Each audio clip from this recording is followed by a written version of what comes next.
Good morning, everybody. Happy Tuesday already. I'm just going to give it a few seconds because I can see lots of people joining.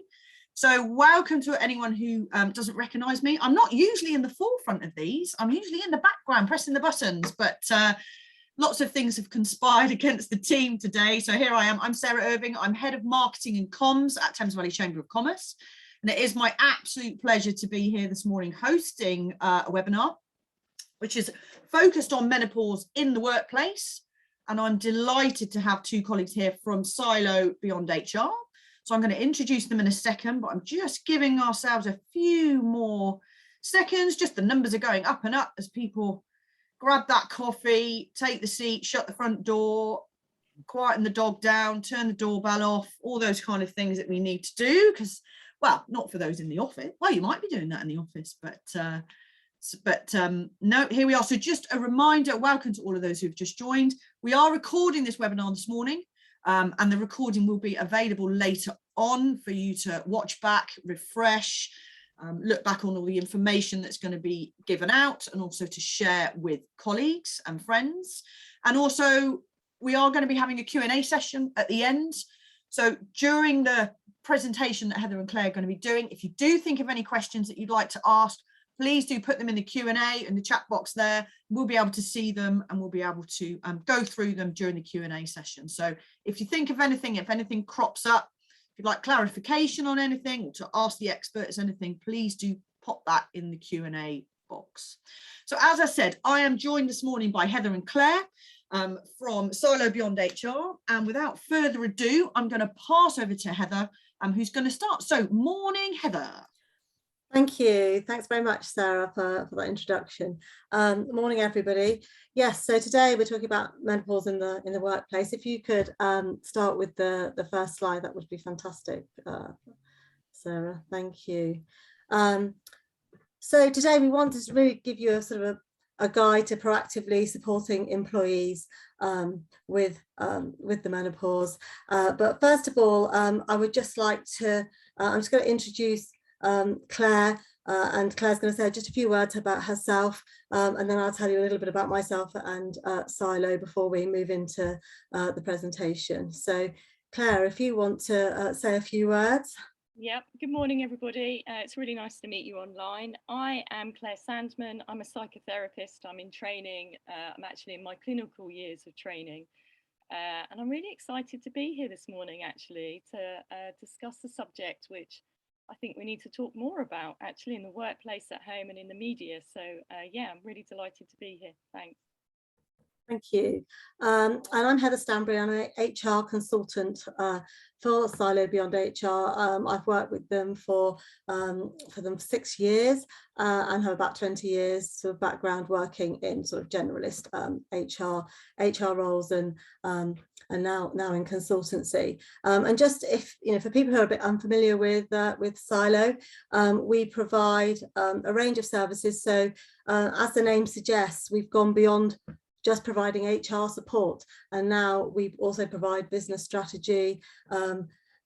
We do virtual workshops, and we also have a range of people support services. So people such as Claire, who can come in and do some sort of, for instance, counselling in menopause, and also we do coaching and various other areas to just help businesses with their support needs.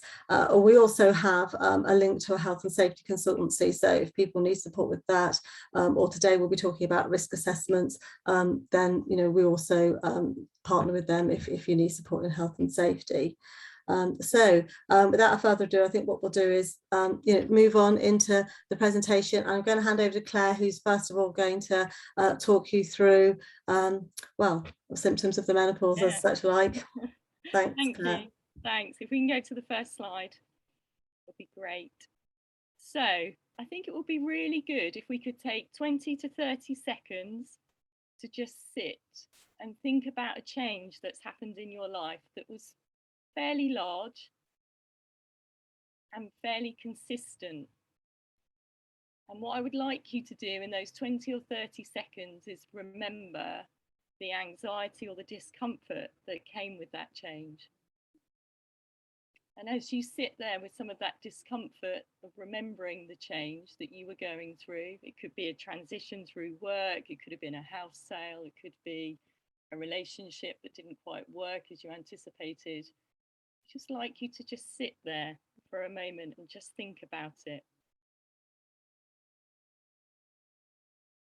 And in that moment, I want you to think about how the menopause could be affecting somebody near you. The change that you're feeling will be the change that somebody who's going through perimenopause or menopause could be feeling right now. The menopause could be described as a change. It's a big change, and it accumulates over time. So if you open your eyes and look at the first slide, I thought it would be a good idea to show you all of the messages that hit somebody that's going through a change every day. And I wanted to show you a slide which represents all the transactions that are heard consciously, subconsciously, and unconsciously for a person going through a significant change in their life. I thought it would be good to add a reminder in here around the age groups. I hear often in clinics and in therapy and in training that there's a classic age bracket of 45 to 55 for a person experiencing menopausal changes. Many women, and it could be up to 1 in 100, can experience the menopause or this change from 20 years onwards, so 20 years of age onwards. So when we start to think about our policies and practices and feelings in the workplace, remember that it could happen at any time in our lives. We go on to the next slide. Thank you. So I thought, as I decided when I was putting my slides together, I thought actually it would be a really good place to start with anxiety. There are 130 plus symptoms of anxiety. Anxiety can be complex, and you can have many symptoms which can accumulate or happen at the same time. Anxiety cannot be compared with other people's anxieties. Your anxiety is yours. You can't feel other people's anxieties, but you can empathise. And I ask you as leaders and HR professionals to empathise. If you've still got your discomfort sitting in you at the moment with the change that I asked you to feel earlier, you'll understand how difficult and how hard it is to ask for support. All of us at some point in our lives will suffer from anxiety symptoms. If you can imagine again your own anxiety and add in a heightened but confused fear, a fear of enormous change which creeps over you and towards you over time, we might just for a moment empathise with a woman who suddenly notices changes in her behaviour, her memory, her ability to think normally. The menopause. The menopause doesn't arrive with glee or joy. Can you imagine the anxiety of entering a busy office with hot sweats, flushes, brain fog, fatigue? It's really frightening. And remember, anxiety builds if we allow it to without support. But asking for help is very, very hard. Your role as leaders and HR professionals is to support and notice colleagues who may be starting to realise their lives are changing. Noticing and observing your workforce is one of the top tips that I will give you. People will struggle to come in and tell you in the workplace how difficult it really is. So I thought I would add on to my slide a couple of other tips actually. Steve Haynes wrote a wonderful book called Anxiety is a Strange Thing. And within there, he helps us to say, actually, never make a decision whether you're hungry, angry, lonely or tired. Lots of women who are going through the perimenopause or the menopause in the workplace will make decisions when they're anxious. Quite often, even if you're surrounded by family and friends, you will feel lonely. And some of those decisions that are being made due to menopausal symptoms are tough. And one of those tips is always to try and help people understand, don't make decisions, help them make decisions not on their own. And I've just added in here actually, just to help with feelings of anxiety. We should all do the simple stuff well. And I think it's a really good reminder to ensure people eat, rest, de-stress and engage with people. And it's really important that we engage with people. Connecting with people enables us to share. Sharing enables people to feel heard without judgment. And that's really important when we're working with menopausal symptoms, that there is no judgment. We're here to support, we're here to help. If we go on to the next slide, please, that would be great. So when I started to produce this slide, I thought I'll start with writing the symptoms down. The symptoms are varied, and I've heard through many therapy sessions and clinical sessions of how different they are for everybody. It's important to note that women can have all of the symptoms listed. However, they don't all arrive at the same time. So many women start to accumulate their symptoms and suddenly realize that over time, they're experiencing exhaustion and fatigue. They cannot quite work through what is happening internally and externally for them. So this could be the start of perimenopause. Perimenopause accumulates, it catches up with us before we go into the menopause. I referenced external changes, and external changes for many could be their work environment is changing and they're still trying to manage many of those symptoms listed. Their home life could be changing at the same time.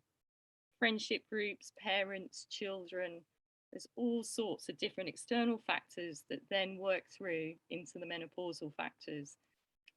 And this slide, I think, represents the questions that many people are feeling when they enter the workplace every day. How do I really share how I'm feeling?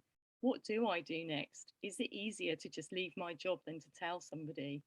Will my employer really understand how I'm feeling and thinking? How do I even explain how I'm thinking when I may be experiencing brain fog? Or I might need to go to the doctors. How do I explain that I'm going to the doctors because I could be menopausal? I think as I worked through this, I had a real feeling of anxiety occur actually. And being 48, I looked at some of these and just thought, wow, is this happening to me? Is it accumulation? Who do I go and talk to? I'm a therapist and I still ask the same question, who do I go and talk to? I often hear the line, the menopause is a natural process for all women. I'd ask that question, is it natural? How do you know until you experience it yourself? How can you empathise if you don't hear how it really feels to be going through this? Many women cannot explain their feelings or symptoms. I'm sure you are reading more within the news, social media, many cases of women whose symptoms were not noticed, which could and did develop into a depressive cycle. For some, this could lead to a feeling of not wanting to exist anymore. Our role is to support and notice. I ask you again as leaders and as HR professionals to observe your workforce. Your eyes are the best part and your ears of finding out what's going on in your organisation.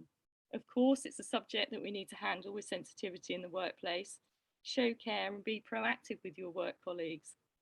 I'm often asked, how will therapy help people in the menopause? Therapeutic sessions can help an individual feel supported through an unnatural change process in their own life. To be able to sit, share, not feel judged, but gain support is very important. And to know that someone may understand can lighten the load of anxiety and that burden that we often carry. I'm often also asked by supportive male colleagues, how can they help? Enabling a person to share is the biggest opportunity to help and support in your workplace or in your friendship groups. If we could reflect a policy in the workplace that enables the freedom to discuss openly, you will be making a major difference to a life. I'm just going to hand over to Heather now, who's going to look at the policy elements. Could we have the next slide, please, Sarah? Thank you. Thanks, Claire. That was, really insightful. And I'm just going to, I'm going to talk a little bit about what we can do from an HR perspective, and then after we've covered some of that, we'll open up to some more questions. So as Claire alluded to, there's been quite a lot of coverage in the press, particularly with sort of Menopause Day last month, and I just wanted to cover a couple of the sort of statistics that are coming out, which I think for a lot of people would be, you know, a bit of a wake-up call, a bit of a surprise.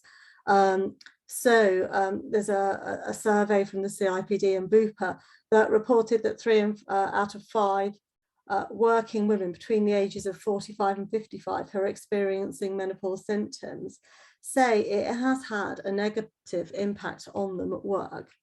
And nearly a third, 30% of women said they had taken sick leave because of the menopause, which is, you know, understandable. But what we're going to talk about today is really how we can, you know, support them through that.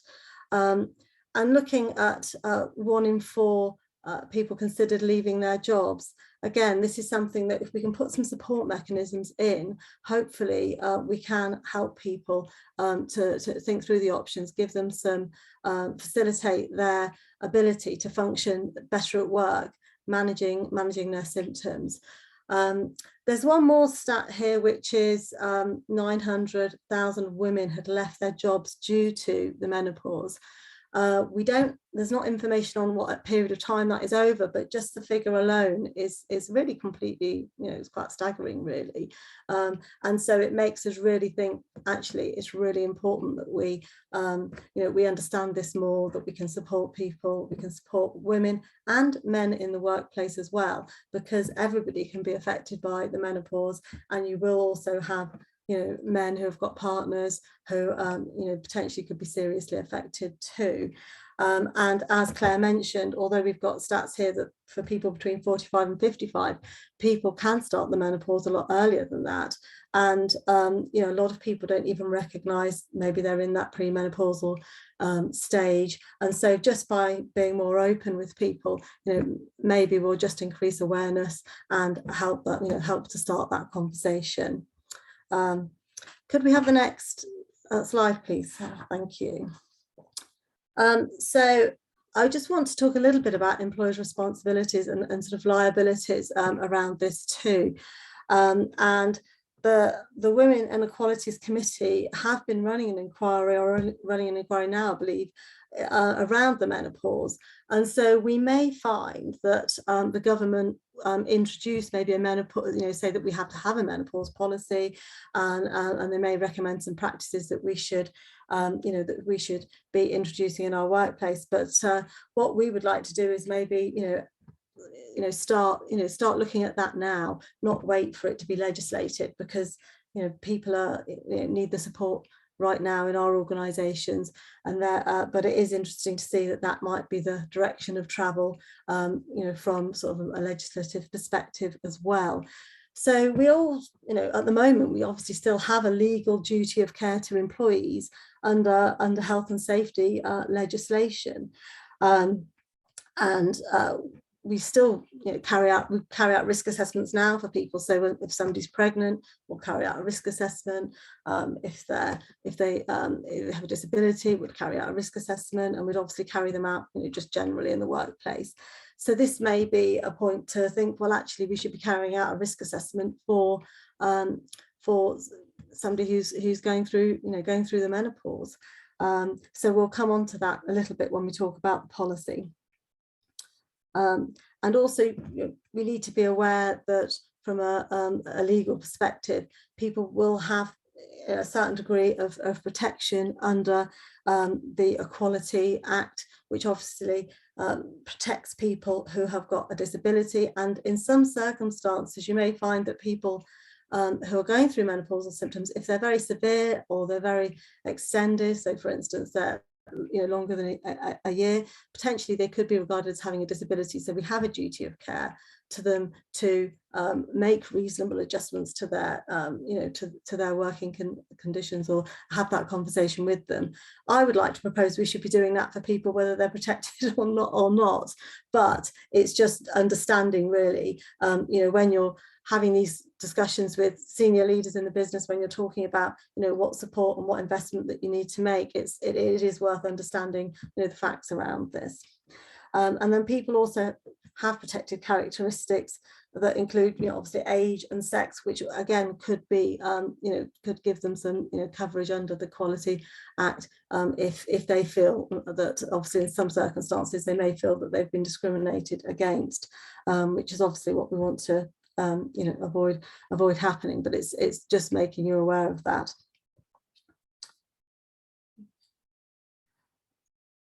So there is some research that suggests that some organisations, or some people in organisations, may trivialise the symptoms of menopause, and they find it, obviously quite uncomfortable to talk about.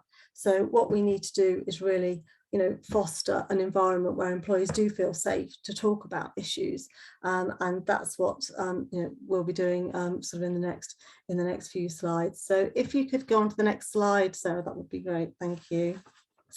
How to develop a policy and practice to support employees. So you could introduce a menopause policy. We do have a policy that's available if people would like one. We will happy to talk to people after this webinar about that if people are interested in that. And so in terms of a policy, a policy would really state really probably what the most common symptoms are. It will talk about that, carrying out risk assessments, how to talk openly and positively and respectfully about the menopause to staff. And it's really just saying to staff, we're here, we want to talk about this, we have a policy to support you.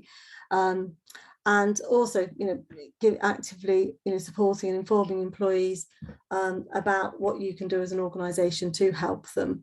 And there's, other than the risk assessment, there are some other practical things that we can do. You can also consider having a menopause champion. So as well as giving some training to managers, some organisations, depending on their size and structure, maybe consider thinking about having a menopause champion who you could probably receive more training to be able to support people with their menopause symptoms, and also just having somebody that people feel comfortable talking to, because it can be a challenge. It can be a challenge for male employees as well, or any employees, but particularly male employees, maybe talking to direct reports about the menopause. Now, we want to get to the point where everybody can do that, but it might be worth having a menopause champion as well, and having that go-to person who really builds up some real expertise and knowledge, and they can support employees and also signpost them to organisations that can support them. And let's not forget the role of a GP. Often people need to go to the GP and get support, medication, etc. So they have a role to play in this as well, because we're not obviously experts, and so that what we need to do is really open that conversation, support employees at work as much as we can, but also recognise that they may need some medical support as well. And one thing that we could consider is just looking at that flexible working. That you may have someone who is suffering from symptoms and then having sleep deprivation, and for instance they may say, well, actually I would rather come in at 10 o'clock. Could that be facilitated? And that is something that you could do, which would potentially be a reasonable adjustment for somebody, and just that might make all the difference to them being able to come in and work effectively, and they feel supported, and that's really important. I've also got a list here of things that the Occupational Health and Safety Institute recommend that people should think about too. So obviously considering existing policies and emotional and mental health needs of people, looking at their risk assessments and developing awareness and training and educating people to raise understanding of the menopause. And they also talk about developing a more inclusive and supportive workplace cultures around management styles that make women feel more comfortable disclosing symptoms and requesting adjustments. So that was just some advice from the Institute for Health and Safety. If we could move on to the next slide, that would be great. Thank you. So I've just got a list here of some practical steps to support employees recommended by a recent government report. So these are just real practical things that you can do. So basically allowing staff access to desk fans. I mean, you know, if you don't have those available, that might be something that you could, you know, look into. Temperature control, that's always a bit of a hot topic in offices. Yeah, if there's anything you can do on that front, or, you know, relocating someone to sit you know, near a, you know, maybe an open window, something like that, if that's what they would like. Providing cold drinking water, and just, you know, obviously ensuring you've got appropriate sort of toilet facilities for staff. Uniforms could be another area that, you know, could be looked at. Obviously, it could be a bit challenging in some industries, but maybe when people come to review their uniforms, or if they're coming to, you know, maybe replace them, maybe looking at, you know, do we have synthetic uniforms? Are they really a good thing to have? So maybe that's something that could be reviewed, you know, periodically, as well as, you know, an individual's needs as and when, you know, as and when they need them. And creating a quiet rest or break area to reduce women's exposure to noise and alleviate symptoms of sort of tiredness and fatigue. You know, these things just need thinking a little bit about within your businesses, how you can, you know, how you could accommodate that. And so I think, you know, you could put someone you know, in charge of really just looking at these things and really coming up with some practical solutions that could be proposed to the business. And then, you know, we need then the education to managers to, you know, to how to support people when they're having these open conversations with them. Could we have the next slide, please, Sarah? Thanks. Okay. So we're also looking at potential ways to raise awareness about the menopause, including, you know, these are just some examples of things that you could do within your businesses. So you could hold lunchtime awareness sessions and workshops. You could provide some leaflets and signposting to organisations or charities that can support people. And actually, we are providing a booklet today after this event, which could be something that you could share with people within your business. To raise awareness of the menopause and just to really start that conversation. You could even organise a workplace menopause action or support group. You know, it's really probably identifying someone who could maybe start that, or if you decide to have a workplace sort of champion for the menopause, you know, maybe that's something they could lead on. And you could potentially encourage people who feel comfortable to share their personal experiences, to, you know, to share those with other colleagues that sort of come forward and want to have those discussions. And if you have a trade union, that's another route to talk to the trade union, and, you know, see if they've got any views on it, and sort of start the conversation with them about, you know, ways that they plan to support people, and ways that if they've got any recommendations, you know, for the business as well. Great. If we can have the next slide, that's great. Thank you.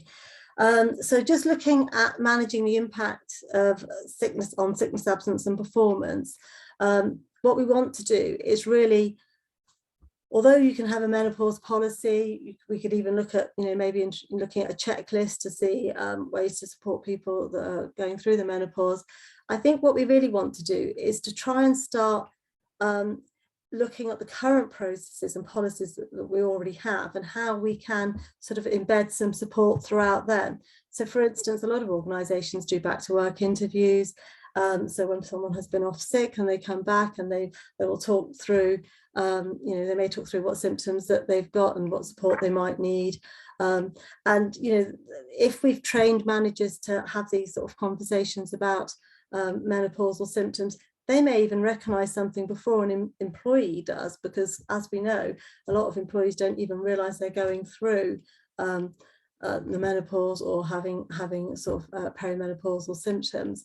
And so a back to work interview is really an ideal opportunity to you know, look at ways of supporting people, and really, you know, you may you know, they may be on medication, they may be causing side effects, and a back to work interview is a good opportunity to really see if an employee is getting support from their GP, and, you know, really understanding how the symptoms are impacting their work, and what they can do, what you can do to support them. So you may draw up an action plan of things you can do to support them based on their personal experience and the symptoms that they're having now. So I think that is it's really trying to just embed things in your current processes. And then obviously you have regular, usually managers are having regular one-to-ones with their staff. So that's another opportunity to have the conversation. You may have a staff member who says, yeah, I'm really struggling with my memory, or you notice that they're missing meetings, or that there's some things that are that in their performance that may be falling down. Maybe that's you could just inquire as to the reasons for that, but do it in a very supportive way, and so people don't feel don't feel anxious about discussing it, saying that you really want to support them and there are ways that you can do that, but you need to have that open conversation, because people will feel anxiety and they will feel, oh, I don't want to get put on a performance improvement plan. They might have real anxiety about that, and so what we need to do is really see what we can do to be proactive and support them before things get more difficult for them. And obviously that supports the business as well, and the individual, and helps the manager do their role effectively. Again, it could come up in appraisals too, but obviously we want to try and have, with your regular one-to-ones, try and address things as things come up, rather than wait until you get to an appraisal. But it still doesn't mean that we can't have a conversation within an appraisal, but don't leave it to the appraisal if you notice things are happening. And obviously, to do all that, we do need to train managers and offer support to improve the working environment. We are at Sylo Beyond HR looking at ways that we can maybe offer a workshop to to train managers, and also we'll come on to some services, some things that Claire can do to support individuals too. Right, could we move on to the next slide, please? Thank you.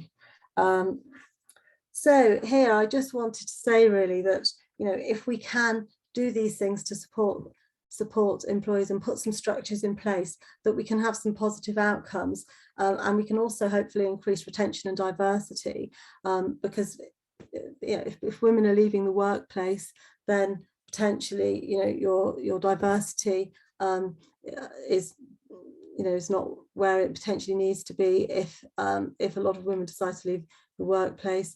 And also we want to retain staff, and they're valued staff, and we want to retain them as if we can, and there's lots of things we can do to support them. So potentially if we put some things in place, we could have improved performance. So if we just help support staff and manage their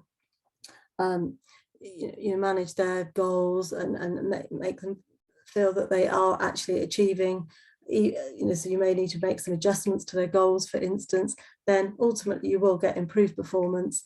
If you're talking to people about their if they are off ill and you're giving them that support, potentially you can reduce your sickness absence.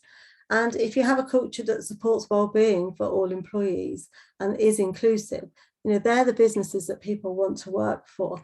You can see through, there's been quite a lot of work on how to retain staff after the pandemic. And what you're finding is the psychological contract is very important to people. So to become an employer of choice, you need to make sure that you're supporting your staff, that they feel valued, that they feel that they can open up to you and discuss things, because ultimately, if they don't have that psychological safety at work, that can lead to them wanting to leave the organisation. And so it's really, really important that we support people and have that culture across the business. So it's not just pockets here and there, is that actually we're doing that as an organisation, and you're bringing people with you.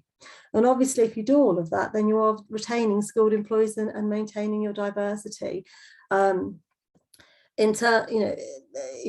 organisations have decided to look at putting menopause policies in because they've actually looked at their workforce and said, actually 30% of our workforce are women who are in this category. Therefore, we need to do something. You know, it's very, very important. But you know, we would urge everybody to do something. But you know, but you will find organisations that say, actually, we realise it's a massive issue for our organisation, and they really want to be proactive and support people. So people like Kellogg's, they've introduced policies around menopause, but they've gone further. They've introduced policies about supporting employees with loss in a pregnancy. They've also looked at fertility, people receiving fertility treatment.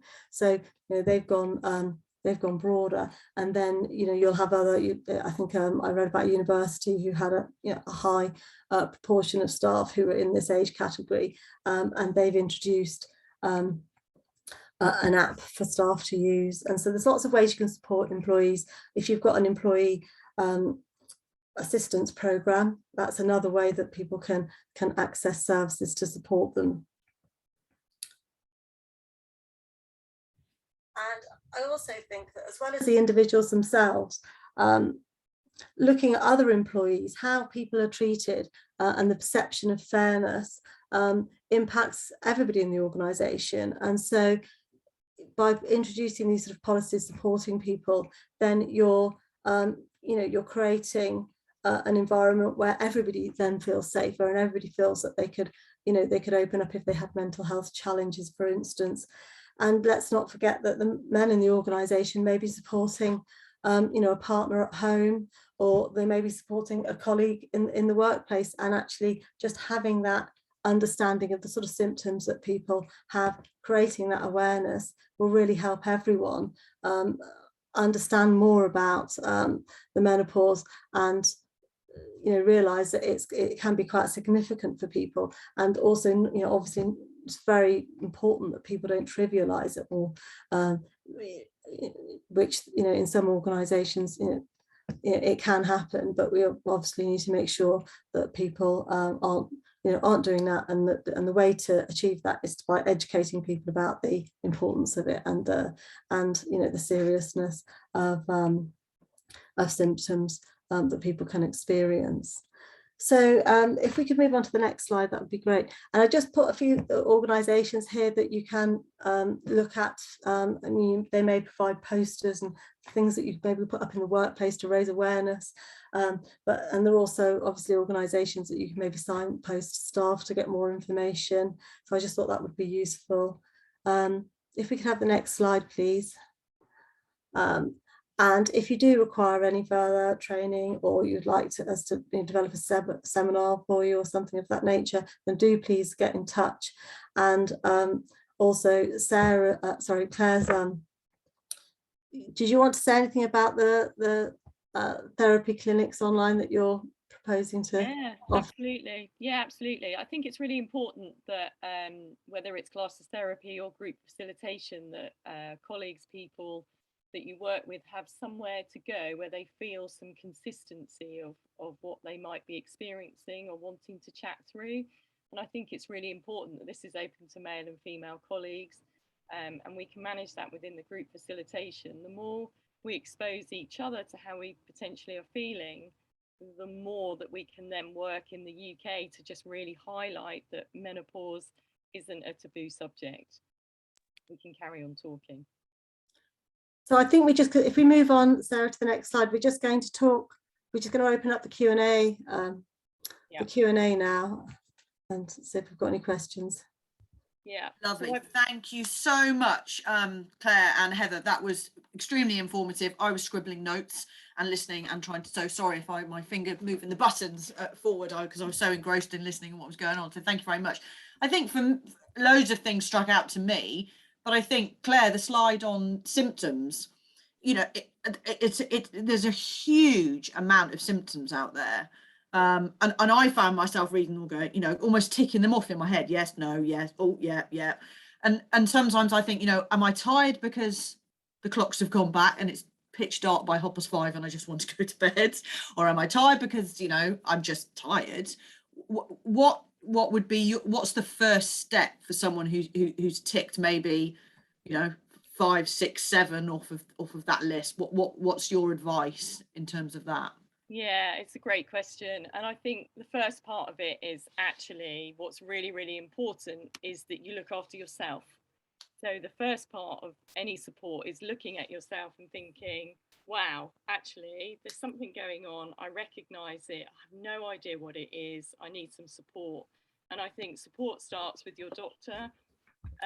And unfortunately, you are going to have to be a bit persuasive. There are doctors who really understand, and there are doctors that don't. And I have heard that feedback in the UK a fair amount. I think there are well-being elements that you could tap into in the workplace. There are colleagues that you can go and talk to. And if you can and you feel, and I'm going to say brave because it feels like a brave step to go into your employer and say, for all of these symptoms, something's going on. I just need some help. The more you share, the more help that comes back. And for some people, doctor, some, advice will be enough. For other people, it won't be, because their symptoms may have accumulated really, really quickly, and they're in a really, really difficult space. And at that point, they also need their friends, colleagues to really help and understand what they may be seeing. So as a leader, male or female, you can look at one of your colleagues and say, I've really noticed actually over the past couple of weeks, you look tired. Are you okay? That might be enough for somebody to go and seek help. Lovely. Thank you. Yeah. So we've had some questions coming in, which is great. So first question in, could you explain a little bit more about carrying out a risk assessment and what that means practically? So, so you could use your regular sort of risk assessment documents that you would use maybe within the business. And it might be a case of really looking at someone's symptoms and them saying, well, actually, I want to really sit nearer the facilities, the toilets, it's not convenient where I'm sitting, and then you might try and facilitate that. Or they might say, that they, some of the practical sort of physical things that their uniforms, causing them problems. And is that something that you could look at? Is there any adjustments you could make?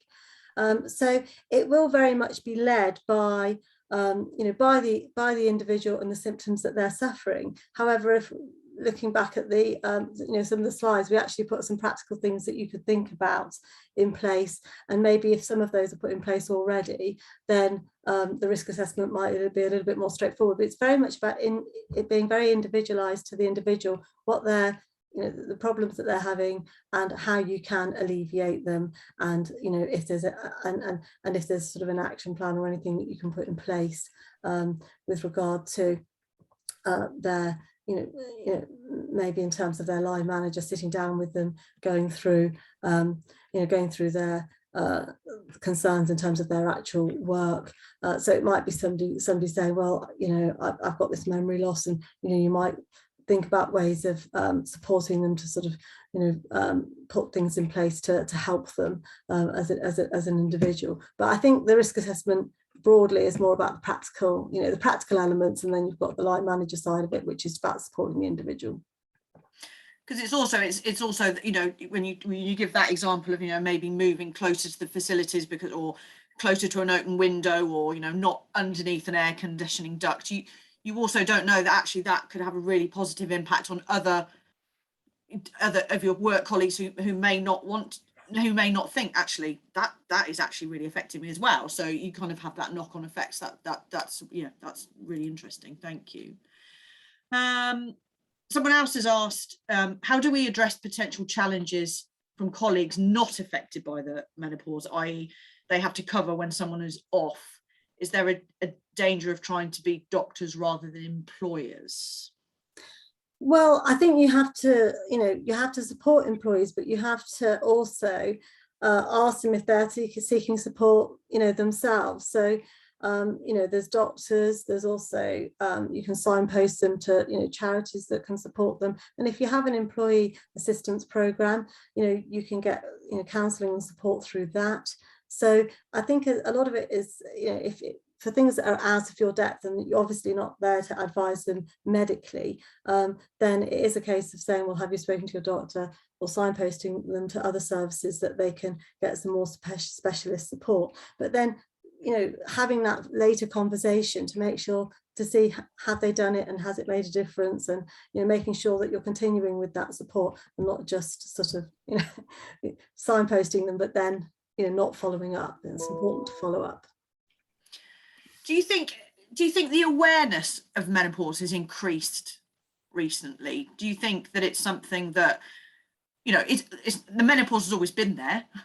It hasn't just appeared in the last kind of year or so.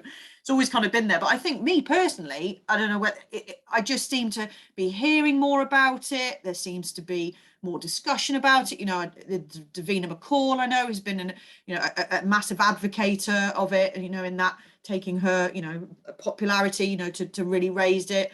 Do we think that's is that helping? I suppose anything really helps. So do you think that it's something that people are beginning to genuinely more talk about more in this respect? Do you want to answer that, Yeah, Claire? I don't know yeah, there's a couple of things that impacted me, actually. I think even on that previous question, education helps all of us.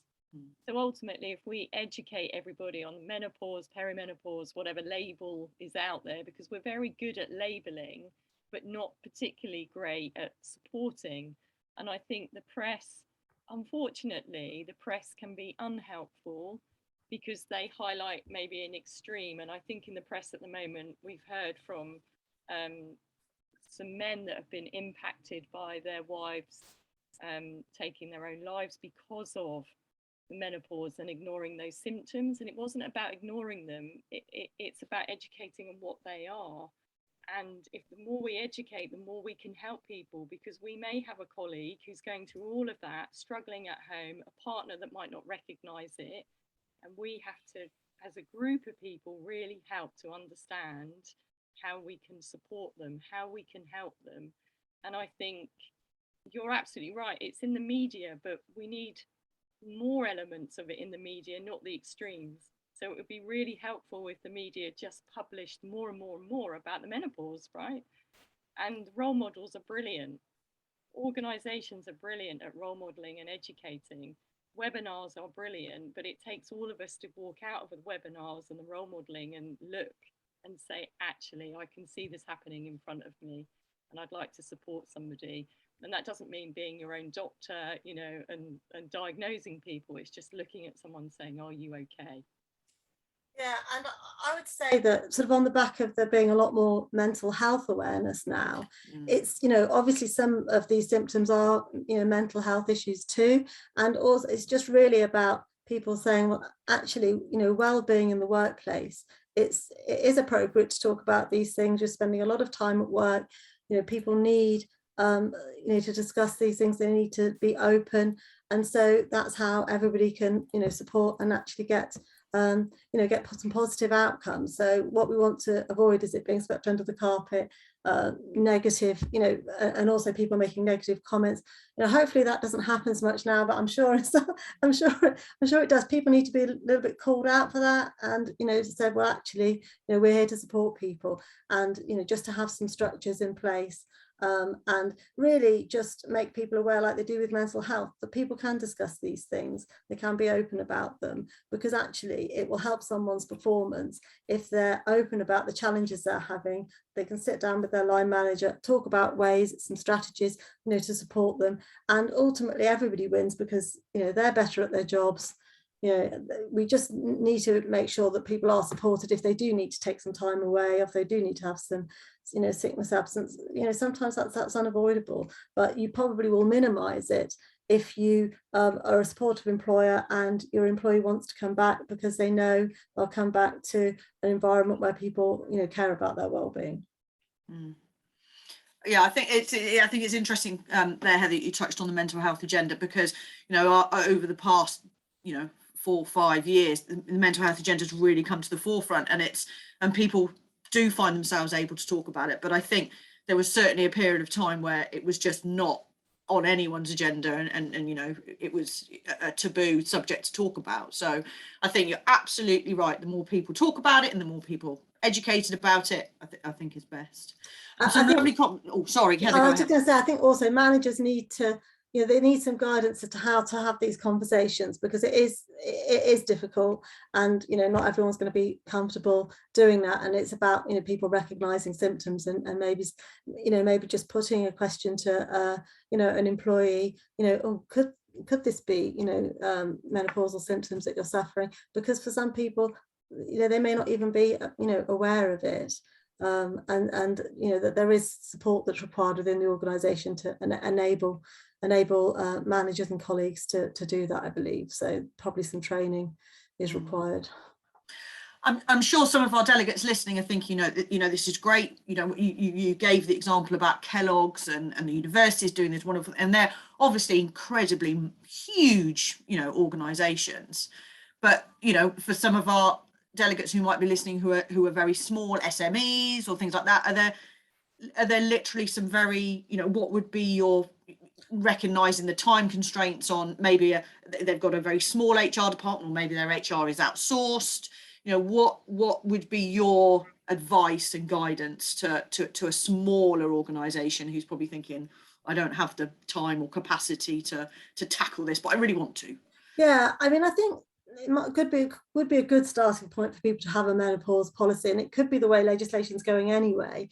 And so, there's not too much investment to introduce a policy like that, and then it is that's automatically bringing it into people's people need to read it, they need to understand it, and then you could do a workshop around it, something like that, to sort of introduce it to people, even if it's just the owner of a business doing that. And as I was saying earlier, I think it isn't just about introducing a raft of new policies and procedures. It's about just doing things on the back of what you already do. So if you probably would have a chat with somebody, even if you don't call it a back to work interview, if they come back to work and they've been off for a period of time, you would discuss that with them. And it's just about adding this into the mix, really. And if you are noticing someone's performance is dipping, and this might be part of the the problems that they've been experiencing. So open that conversation, or just be open for someone to talk to you about it. And if you actually increase awareness across the organisation, then somebody would feel more confident in doing that. And so it could just be a poster on the wall. You could just go to a charity, a menopause charity. They've probably got some awareness documents or a leaflet. Having those in a staff room, or putting something up, or if you have a newsletter, just mentioning this is something that's come to the fore. Just these little things that can just show people that you do care about their well-being. And even if people are thinking, well, there's cost and time associated with that. Well, the bottom line is, if someone leaves your organisation, it costs you thousands and thousands to replace them, retrain someone else. You're losing all those skills. And so, even if somebody was a bit hard-nosed about it and looked at the bottom line, there are lots of reasons why you need to do this from a business perspective alone, let alone all the reasons why they should be doing it. And a quick question, just when somebody's just asked if we could signpost to any of those good policies that you're aware of, which may link in hand to hand. Someone's asked if we can share the slide deck as well. So I'm sure if we put together a post-event mailer that could go out, that could share those slides, and then put in there pointing to some policies, I think that would be helpful for everybody. We can, in terms of a policy, we do have, Sylo does have a policy available, but people need to contact us separately for that. Okay. We've got our details on the slide. You can contact us. Fine, we've also our colleagues put a really great booklet together, which is just some of the key just some key pointers about menopause, which could be shared with leaders in the organisation, or with colleagues. It could be put on a notice board, so just to raise awareness. So we're going to share that with the participants of today, and so that would be a really great takeaway that could be shared with other people.